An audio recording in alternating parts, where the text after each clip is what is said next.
मैं AP sir from chemistry success point Matwari Hazaribagh. आज के इस लेक्चर में हम लोग क्लास 11th के ऐसे सेक्शन के बारे में देखेंगे जिसमें से मैक्सिमम विद्यार्थियों को प्रॉब्लम होता है। 100% विद्यार्थियों में से 90% विद्यार्थी जो है वो इस कंसेप्ट में फंस जाते हैं और उस कंसेप्ट का नाम है जीओसी, जनरल ऑर्गेनिक केमिस्ट्री। यदि हम लोग जीओसी की बात करें, चाहे क्लास 11th की बात हो चाहे क्लास 12th की बात हो, ये हर जगह काम आता है जीओसी, जनरल ऑर्गेनिक केमिस्ट्री। यदि मैं बात करूं क्लास 11th का, तो ये जो जीओसी है वो जीओसी का शुरुआत होता है क्लास 11th में। इसके बेसिक कंसेप्ट जो है वो बेसिक कंसेप्ट स्टडी करना होता है हम लोगों को क्लास 11th में, लेकिन इसका बहुत ज्यादा भर भर के यूज है क्लास 12th में। अब बच्चे जो क्लास 12th के होते हैं वो जाकर के क्लास 12th के एनसीईआरटी में खोजते हैं कि उन्हें जीओसी मिल जाए, लेकिन वो सिलेबस क्लास 11th का होता है। और क्लास 11th में विद्यार्थियों को जब जीओसी पढ़ाया जाता है तो या तो वो सीरियसली पढ़ नहीं पाते हैं, या फिर कह सकते हैं कि जब जीओसी पढ़ाया जाता है तो उनका कंसेप्ट उतना डेवलप नहीं हो पाता है कि जिसके कारण से वो ऑर्गेनिक केमिस्ट्री जीओसी को समझ सके। यदि विद्यार्थी जीओसी को नहीं समझ पाता है, जिसके कारण से उसको प्रॉब्लम सिर्फ ना 11th में रह जाता है, जबकि जाकर के क्लास 12th में भी जीओसी के कारण उन्हें ना तो रिएक्शन समझ में आता, ना मैकेनिज्म समझ में आता है, ना क्लास 12th में और कन्वर्जन नाम करके एक क्वेश्चन होता है, ना कन्वर्जन समझ में आता है। तो मैं आपको ऐसे टॉपिक के बारे में आज के लेक्चर में बताने वाला हूं जो कि ना कि 11th सिर्फ कवर कर रहा है, यह आपका क्लास 12th भी कवर करेगा। 11th के साथ साथ 12th वाले विद्यार्थियों को भी बेनिफिट होगा। तो इस लेक्चर को आराम से देखेंगे, पूरा जीओसी कंप्लीट करेंगे और ऑर्गेनिक केमिस्ट्री को आप अपना बना लेंगे। आपको ऑर्गेनिक केमिस्ट्री से सही में कह रहे हैं प्यार हो जाएगा यदि आप अच्छे ढंग से जीओसी को पढ़ लेंगे। उसके बाद आपको मन इतना लगने लगेगा रिएक्शन बनाने में, यूं ही आप रिएक्शंस को बना दोगे। तो मैं उसी टॉपिक को लेकर के शुरुआत करने वाला हूं, जीओसी, जनरल ऑर्गेनिक केमिस्ट्री। तो बात आता है कि जनरल ऑर्गेनिक केमिस्ट्री जो है वो शुरुआत कहां से होता है। तो मैं फंडामेंटल बात बता रहा हूं जनरल ऑर्गेनिक केमिस्ट्री को। जनरल ऑर्गेनिक केमिस्ट्री की बात करेंगे तो यह शुरुआत होता है कोवलेंट बॉन्ड से। तो बॉन्ड हम लोग किसको बोलते हैं? तो बॉन्ड हम लोग बोलते हैं फोर्स ऑफ अट्रैक्शन को। ठीक है, जैसे आपने सुना होगा या आपका कोई दोस्त होगा तो वो अक्सर बोला करता होगा कि इसके साथ हमारा बॉन्डिंग बहुत अच्छा है, या उसके साथ बॉन्डिंग अच्छा नहीं है। तो बॉन्डिंग क्या है? जो एक दूसरे से कनेक्ट हो रहा है उसी को हम लोग क्या करते हैं? बॉन्डिंग कहते हैं। एटम एटम आपस में कनेक्टेड हो रहा है तो उसको हम लोग क्या कहेंगे? बॉन्ड बोलेंगे। कोई भी बॉन्ड बन रहा हो, उस बॉन्ड को बनने के लिए 2 इलेक्ट्रॉन की आवश्यकता होता है। 2 बॉन्ड बनाने के लिए 4 इलेक्ट्रॉन की आवश्यकता होता है, 3 बॉन्ड बनाने के लिए 6 इलेक्ट्रॉन की आवश्यकता है। मतलब नंबर ऑफ बॉन्ड को आप मल्टीप्लाई कर दोगे इनटू 2 से तो आपका निकल जाएगा नंबर ऑफ इलेक्ट्रॉन। या फिर आसान वे में आप याद कर सकते हैं, एक बॉन्ड बनने के लिए कितने इलेक्ट्रॉन की आवश्यकता होता है? तो एक बॉन्ड बनने के लिए 2 इलेक्ट्रॉन की आवश्यकता होता है। ठीक है, तो बात आता है कि ये इलेक्ट्रॉन्स आ कहां से रहा है, इस पे डिपेंड करता है बॉन्ड का प्रकार। आप बॉन्ड अलग अलग तरह का नाम सुनेंगे, covalent bond, coordinate bond, metallic bond, ionic bond. यह डिपेंड करता है इलेक्ट्रॉन पे। ठीक है ना, इलेक्ट्रॉन कहां से आ रहा है। जैसे पैसा की मैं बात करूं, पैसा 2 तरह का होता है, एक व्हाइट मनी और एक क्या होता है? Black money. तो पैसा व्हाइट मनी जिनके पास है वो भी पैसा है, ब्लैक मनी जिनके पास है उनके पास भी पैसा है, लेकिन दोनों पैसा में अंतर है। क्या अंतर है? व्हाइट मनी ये हुआ कि वैध तरीकों से, लीगल वे से पैसा आ रहा है तो ये आपका हो गया व्हाइट मनी। अवैध तरीकों से आ रहा है, इलीगल वे में आ रहा है तो आपका क्या हो गया? Black money. ठीक उसी प्रकार से जैसे पैसा हो गया आपका ब्लैक मनी है, व्हाइट मनी। पैसा का स्रोत कहां से आ रहा है जिसके आधार पे आप बता पाते हैं कि ये हमारा व्हाइट मनी है या ब्लैक मनी है। ठीक उसी प्रकार से इलेक्ट्रॉन कहां से आ रहा है, कैसे आ रहा है, उस पर डिपेंड करता है आपका बॉन्ड का प्रकार। तो उनमें से मैं एक बॉन्ड बताने वाला हूं, कोवलेंट बॉन्ड। ऑर्गेनिक केमिस्ट्री के लिए ये बॉन्ड जो है उसको समझना बहुत आवश्यक है। तो आइए हम लोग पहले शुरुआत करते हैं जीओसी का, किससे? कोवलेंट बॉन्ड से। ठीक है, तो कोवलेंट बॉन्ड हम लोग किसको कहेंगे? तो कोवलेंट बॉन्ड बनने के लिए म्यूचुअल शेयरिंग ऑफ इलेक्ट्रॉन होना चाहिए। म्यूचुअल शेयरिंग क्या हो गया? इक्वल शेयरिंग हो गया। जैसे मैंने अभी बताया कि एक बॉन्ड बनने के लिए आपको कितने इलेक्ट्रॉन्स की आवश्यकता होता है, तो एक बॉन्ड बनने के लिए 2 इलेक्ट्रॉन्स की आवश्यकता होता है। जैसे 2 इलेक्ट्रॉन्स हो गया, 2 इलेक्ट्रॉन से हमारा सिंगल बॉन्ड बन गया, 4 इलेक्ट्रॉन से डबल बॉन्ड बन गया, और ये 6 इलेक्ट्रॉन से हमारा ट्रिपल बॉन्ड बन गया। दिस इज इलेक्ट्रॉन, और ये हमारा क्या हो गया? बॉन्ड। ठीक है,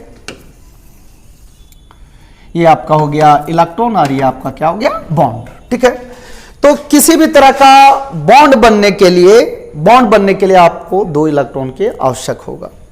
अब बात आता है कि इलेक्ट्रॉन कैसे आ रहा है, तो मैं थोड़ा चर्चा कर रहा हूं किसके बारे में? कोवलेंट बॉन्ड के बारे में। यदि आप देखेंगे कोवलेंट बॉन्ड के बारे में, तो अक्सर बुक जो है वो कोवलेंट बॉन्ड का फिजन से बताता है, सीधा बोलेगा फिजन ऑफ कोवलेंट बॉन्ड। लेकिन बच्चों को कोवलेंट बॉन्ड के बारे में मालूम नहीं होता, तो वो फिजन के बारे में कैसे समझेगा? ठीक है, तो मैं आपको शुरू से बता रहा हूं, शुरू से बताऊंगा। लेक्चर को ध्यान से समझेंगे, रफ कॉपी रखेंगे, उसको नोट करते जाएंगे, उसके बाद पार्टिकुलरली एक फेयर कॉपी आप बना लेंगे। कंप्लीट रूप से आपको पढ़ाया जाएगा, चाहे क्लास 11th हो चाहे क्लास 12th हो। तो कोवलेंट बॉन्ड क्या होता है? तो कोवलेंट बॉन्ड बनता है इक्वल शेयरिंग ऑफ इलेक्ट्रॉन से, इक्वल शेयरिंग ऑफ इलेक्ट्रॉन से। ठीक है ना? यदि इलेक्ट्रॉन का कैसा शेयरिंग हो रहा है? इक्वल हो रहा है, और इक्वल का मतलब आप समझते हैं बराबर का शेयरिंग हो रहा हो। ठीक है ना? जैसे 2 दोस्त हैं, गए बाहर शाम को और 30 रुपये का समोसा खा लिए।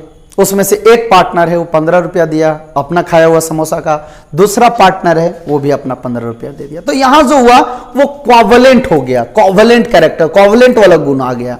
तो ध्यान दीजिएगा, जैसे ए है और एक बी है, ए के पास अपना इलेक्ट्रॉन है, बी के पास अपना इलेक्ट्रॉन है। तो जनरली कोई भी कंपाउंड्स बनाना चाहता है, तो कंपाउंड बनाता है तो वो या तो डुप्लेट पूरा करना चाहता है या तो फिर ऑक्टेट पूरा करना चाहता है।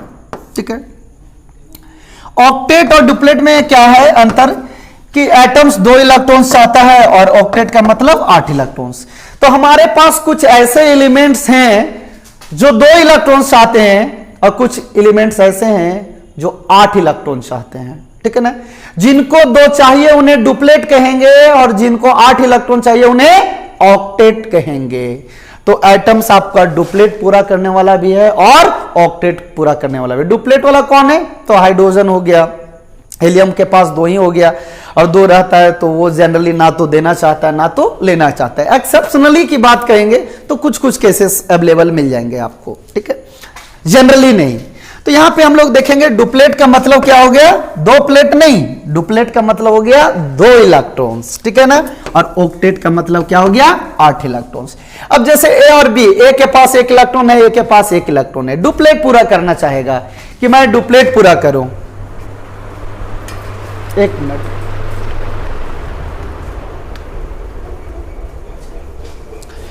डुप्लेट पूरा करना चाहेगा ये, और ऑक्टेट पूरा करना चाहेगा। ऑक्टेट का मतलब 8 इलेक्ट्रॉन, डुप्लेट का मतलब 2 इलेक्ट्रॉन्स। ठीक है, तो इसके पास 1 इलेक्ट्रॉन है, बी के पास 1 इलेक्ट्रॉन है, एक इलेक्ट्रॉन्स का क्या कर लेगा? शेयर कर लेगा।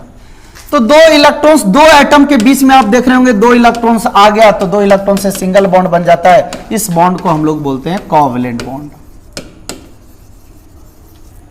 क्या बोल देते हैं? Covalent bond. ठीक है, ये बन गया कोवलेंट बॉन्ड।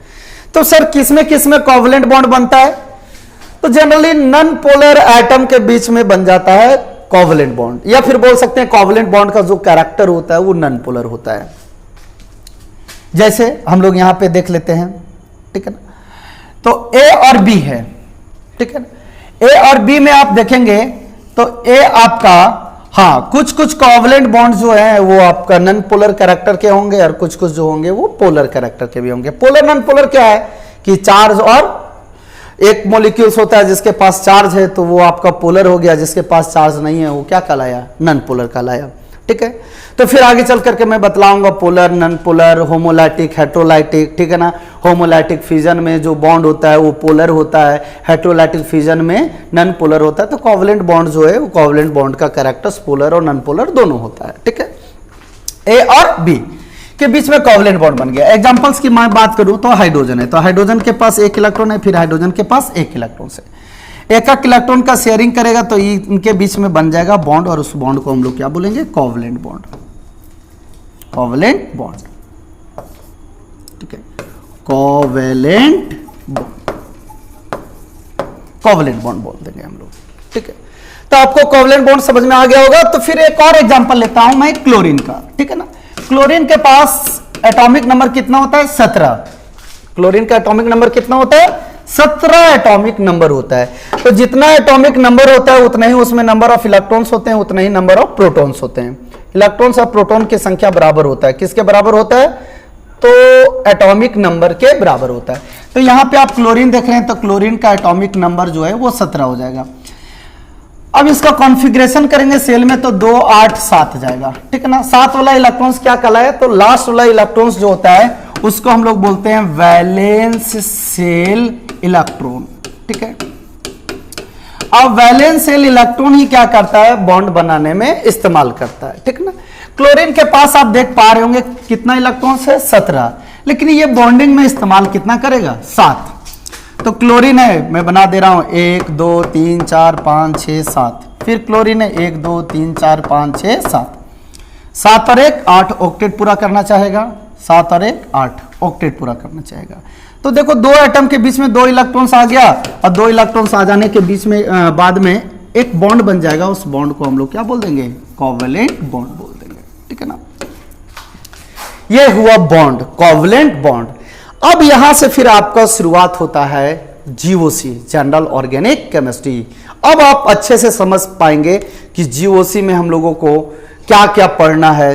तो जीओसी में सबसे पहले हम लोग शुरुआत करते हैं फ्यूजन ऑफ कोवलेंट बॉन्ड, ठीक है ना। एक फ्यूजन होता है और एक फ्यूजन होता है, और एक तीसरा कंफ्यूजन होता है। फ्यूजन नहीं मालूम, फ्यूजन नहीं मालूम, तो तीसरा हो गया कंफ्यूजन। फ्यूजन क्या होता है? तो फ्यूजन का मतलब होता है टूटना, ठीक है। तो हम लोग जो यहां भी पढ़ने वाले हैं, स्टडी करने वाले हैं नेक्स्ट टॉपिक, तो वो है आपका fusion of covalent bond, fusion of covalent bond, ठीक है ना। तो fusion of covalent bond are 2 types, ठीक है। First is homolytic fusion, homolytic fusion, and second heterolytic fusion. लेकिन होमोलाइटिक फ्यूजन को हम लोग सिमेट्रिकल फ्यूजन भी बोलते हैं, प्यार से।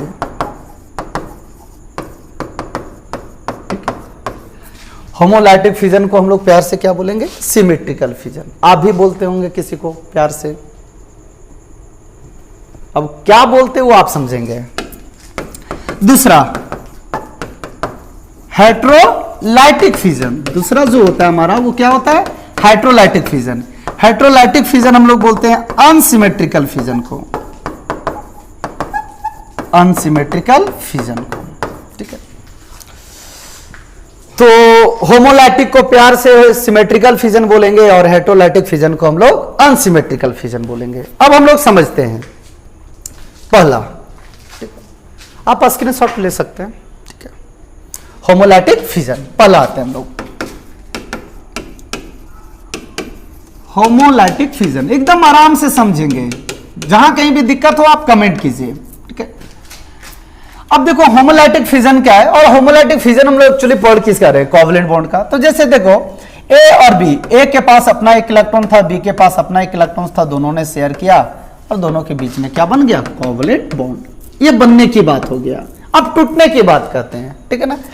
अब जैसे देखिए ए और बी जो है हमारा, ये बी का इलेक्ट्रॉन और ए का इलेक्ट्रॉन, इसने शेयर करके बॉन्ड बना लिया। अब क्या है ना कि ए और बी जो है, ए और बी जो है उसके बीच में बॉन्ड बन गया। ए और बी जो है वो दोनों एकदम ठीक से रह रहा था, प्यार से रह रहा था, बहुत अच्छा दोस्ती था। अब एंट्री हो जाता है तीसरे का। अब आप समझ रहे होंगे कि जब दो दोस्त हैं उसके बीच में यदि तीसरा का एंट्री हो जाता है तो अंजाम क्या होता है? क्या आपके साथ हुआ है ऐसा? तो ए और बी आप देखेंगे तो ए और बी बहुत अच्छे से जिंदगी जी रहा था सुख में, लेकिन एंट्री हो जाता है तीसरा का, और तीसरा जो है वो दोनों एकदम ठीक से रह रहा था, प्यार से रह रहा था, बहुत अच्छा दोस्ती था। अब एंट्री हो जाता है तीसरा का, और तीसरा जो है ए दोनों को अलग कर देता है, ए अलग हो जाता है और बी अलग हो जाता है। एक्चुअली आप देखेंगे ना तो तीसरा का काम ही यही होता है। वो क्या करता है, दो के बीच में अच्छा संबंध है तो उसको क्या करेगा, इसके कान में कुछ भर देगा, उसके कान में कुछ भर देगा, इसके कान में उसके खिलाफ, उसके कान में इसके खिलाफ, और ये दोनों में दोस्ती क्या हो जाता है, टूट जाता है। तो यदि आपके भी लाइफ में आप दो हैं और तीसरा एंट्री कर रहा है, सावधान रहेंगे, ठीक है। तो आप ए और बी देखेंगे तो बहुत अच्छा जिंदगी चल रहा था, तीसरा आया, और तीसरा आने के बाद मैं बतलाऊंगा वो तीसरा कौन है। तीसरा आने के बाद में क्या करता है कि ये दोनों अलग हो जाता है। अलग जो होता है उसका कहानी जो है बड़ा इंटरेस्टिंग है। क्या करता है, ए जो है वो अपना इलेक्ट्रॉन लेके चला जाता है और बी जो है वो अपना इलेक्ट्रॉन लेके चला जाता है, ठीक है ना। आपने देखा होगा कि दो दोस्त था, ये उस पर खर्चा कर रहा था, वो उस पर खर्चा कर रहा था, ये उसको दिया वो उसको दिया, ठीक है ना। लास्ट में क्या हो जाता है, जब टूटता है ना तो ये अपना सामान लेकर के चला जाता है और बी अपना सामान लेकर के चला जाएगा, ठीक है ना। वही चीज़ होगा। और यहाँ क्या किया है, क्या मिलाया है, इलेक्ट्रॉन्स मिलाया है, ठीक है ना। अपना अपना इलेक्ट्रॉन्स लेके चला जाएगा। अब आपने एक देखा होगा कि सर आपने पूरा एरो नहीं दिया। पूरा एरो का मामला अलग है। पूरा एरो का मतलब होता है 2 इलेक्ट्रॉन का डिस्प्लेसमेंट, और आधा एरो का मतलब होता है 1 इलेक्ट्रॉन का डिस्प्लेसमेंट। तो अभी क्या बताया कि ये दोनों अपना अपना इलेक्ट्रॉन लेके चला जाएगा। तो अपना इलेक्ट्रॉन्स मिलाया कितना था, एक ठो, तो एक ना लेके जाएगा। तो ये एरो 1 इलेक्ट्रॉन बताता है, ये 1 इलेक्ट्रॉन लेके चला गया और ये अपना इलेक्ट्रॉन्स लेके चला गया। अब चला गया और दोनों अलग हो गया। अब दोनों, अब देखो साथ में जब था ना तो एक को बी का बात मानना पड़ रहा था, बी को ए का बात मानना पड़ रहा था। लेकिन अब क्या हो गया ना, अलग हो गया। अब अलग हो गया, और अलग हो गया तो फ्री हो गया। तो इसको हम लोग बोलते हैं फ्री रेडिकल। क्या बोलते हैं, फ्री रेडिकल। अब फ्री हो गया। तो इस तरह का फ्यूजन को हम लोग बोलते हैं होमोलाइटिक फ्यूजन। लेकिन सर वो तीसरा है कौन, मुझे बतला दीजिए, मैं नहीं मानूंगा, जो ए और बी के प्यार को तोड़ दिया। तो देखिए तीसरा कौन है, तीसरा है हाई टेम्परेचर। मैं पूरा लिख देता हूं, हाई टेम्परेचर, ठीक है। यदि आप ए और बी के बीच में कोवलेंट बॉन्ड बनाया और हाई टेम्परेचर लगा दीजिएगा तो अपना अपना इलेक्ट्रॉन लेकर के क्या हो जाएगा, साइड हो जाएगा। या फिर आप यहां पे यूवी रेडिएशन का भी इस्तेमाल कर सकते हैं। तीसरा पर ऑक्साइड का भी इस्तेमाल कर सकते हैं। तो ये तीनों के कारण, बोले था ना कि ए और बी साथ में रह रहा था, दोनों अलग हो गया। किसके कारण से हुआ, तीसरा के कारण हुआ। तीसरा है कौन, तो है हाई टेम्परेचर, या फिर यूवी रेडिएशन, या फिर परऑक्साइड। जरूरी नहीं है तीनों डालना, कोई एक से भी काम चल जाएगा। हाई टेम्परेचर, यूवी रेडिएशन या फिर परऑक्साइड। अब ये जो अलग हो गया उसको हम लोग क्या बोलते हैं, फ्री रेडिकल। अब देखिए आगे चल करके जीओसी में यही तो बात है कि एक बात से दूसरा बात रिलेटेड होता है, ठीक है। अब देखो ए और बी पहले साथ में रह रहा था, अब क्या हो गया, अलग हो गया। लेकिन ए और बी को तो साथ रहने की आदत था,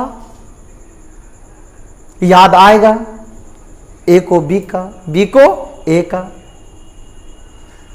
अब क्या होता है ना कि कुछ कुछ में यदि इंसानों की बात हो तो कभी कभी ए और बी अलग हुआ, फिर क्या हो गया, साथ हो गया। केमिस्ट्री ऐसा नहीं करेगा। अब क्या होगा कि ए किसी और के साथ जाएगा और बी किसी और के साथ जाएगा, ठीक है ना।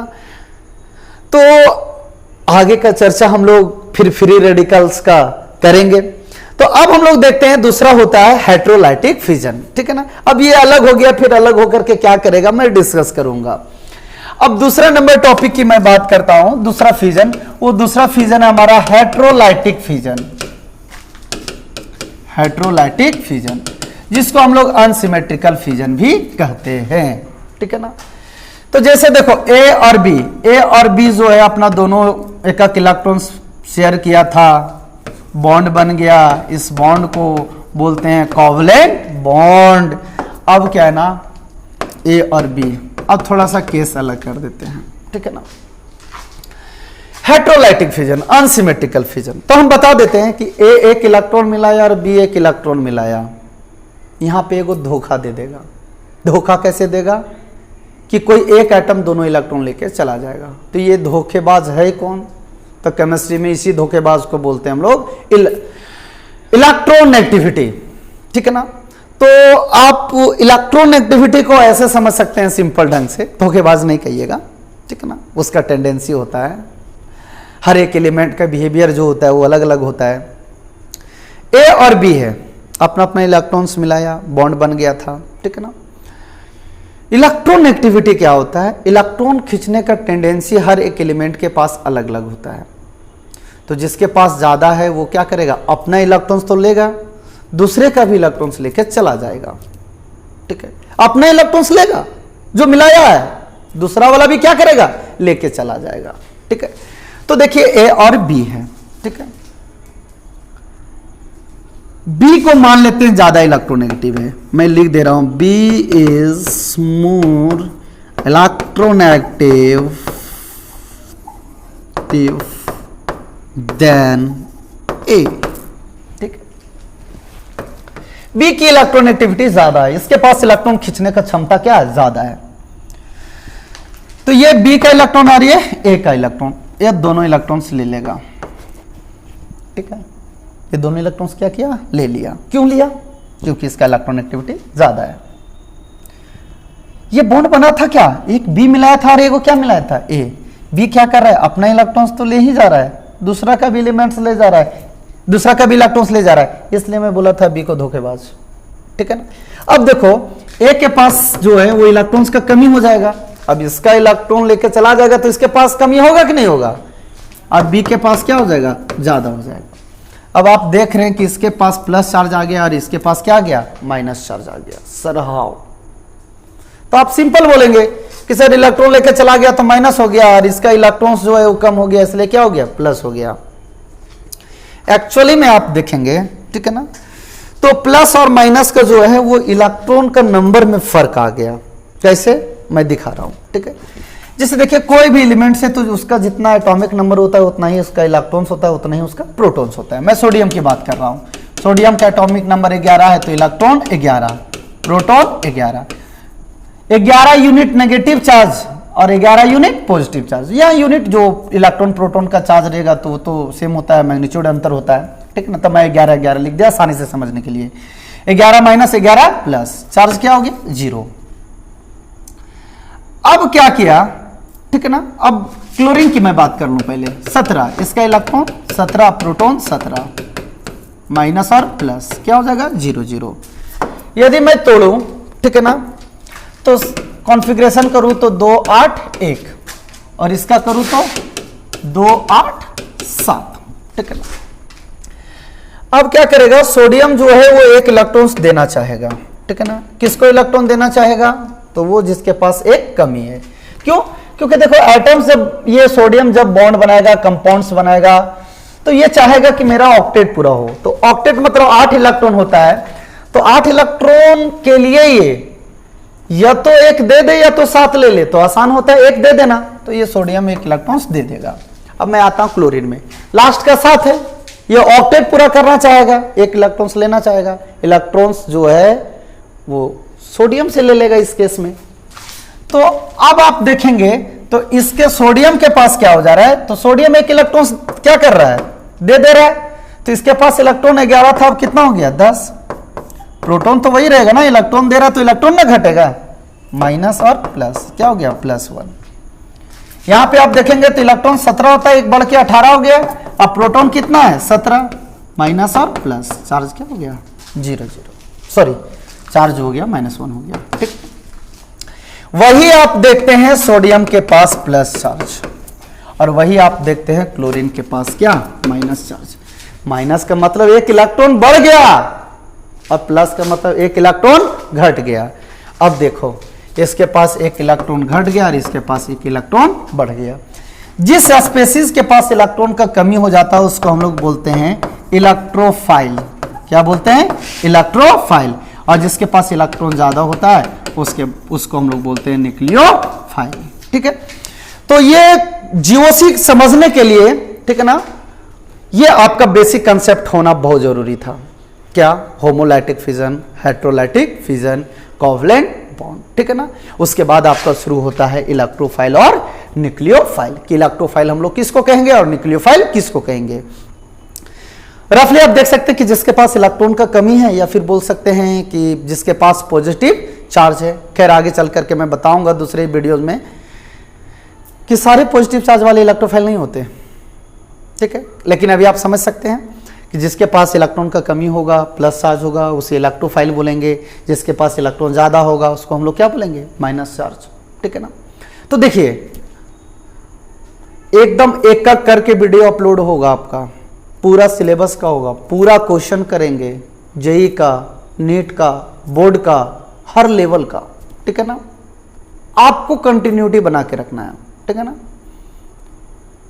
समझ में आता है कमेंट कीजिए, समझ में नहीं आता है कमेंट कीजिए। ठीक है ना, जहां कहीं भी आपको दिक्कत हो रहा है टॉपिक में उसको आप कमेंट करके बताइए कि सर मुझे ये टॉपिक में इसमें दिक्कत हो रहा है, या उसके अलावा भी आप जो पढ़ रहे हैं और आपको लग रहा है कि ये टॉपिक में दिक्कत हो रहा है तो आप कमेंट करके बताइए कि सर इस टॉपिक में दिक्कत हो रहा है, मुझे एक वीडियो चाहिए इसका, मैं आपको बना के दूंगा, डिटेल्स बना के दूंगा, उसके बाद आपको कहीं भी प्रॉब्लम होने वाला नहीं है। ठीक है ना, तो मैं आपके साथ हूं, कहीं भी केमिस्ट्री में दिक्कत होगा, ठीक है ना, आप हमसे संपर्क कर सकते हैं। ठीक है ना, संपर्क का एक माध्यम मैं दे रहा हूं आपको, अपना नंबर 9162138902।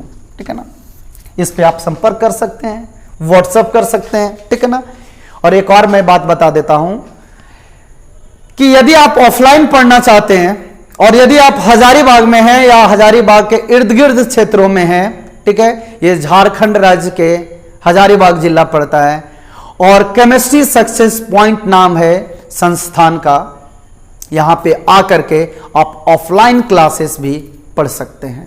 ठीक है, या फिर आप इधर आसपास हैं तो आप पढ़िए, क्योंकि यदि आप यहां पढ़ नहीं रहे तो बहुत कुछ केमिस्ट्री में मिस कर रहे हैं। ठीक है, बहुत सारे चीज का जो है आपके सिलेबस से हटा करके पढ़ा रहा लोग, इस चीज को आप ध्यान देंगे। सिलेबस बारी बारी से चेक कीजिए, मैं यहां पूरा सिलेबस पढ़ाता हूं, कंप्लीट पढ़ाता हूं। ठीक है, तो यदि आप जो है इर्द गिर्द क्षेत्रों में हैं या हजारीबाग में हैं, ठीक है ना, तो आप जरूर आइए chemistry success point offline classes करने के लिए। और दूर में है तो आप रेगुलर वॉच करते रहिए वीडियोस का, हमारा back to back video upload होते रहेगा। धन्यवाद।